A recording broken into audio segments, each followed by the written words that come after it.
The East Dadekotopon Development Trust, EDDT, has clarified that a recent Supreme Court judgment has not affected the ownership of its land except perhaps for a specific 2-acre parcel that was the subject of the case. At a press conference in Accra, the Trust explained that the Supreme Court judgment delivered on November 12, 2025 in the case between Adolf Tse Addo and Anas Erimeyew Anas only struck down a lease granted by a former trustee without the consent of the other trustees, as the courts declined to rule on the validity of the trustee's founding consent judgment.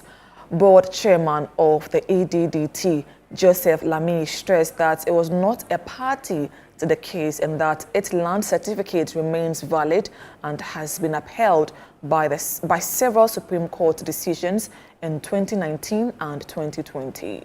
The Supreme Court found against the claim of the plaintiff respondent. It was explicitly stated in the judgment that the Supreme Court could not grant the relief of the appellant, the first defendant, within the context of the suit before it.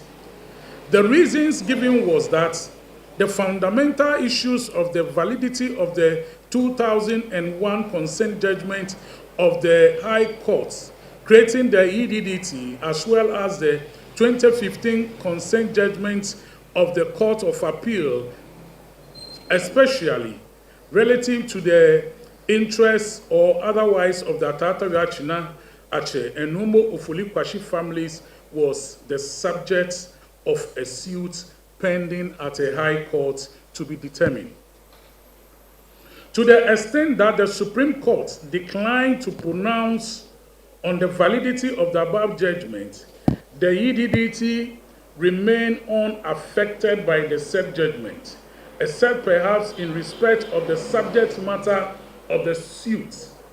the land measuring 2 acres.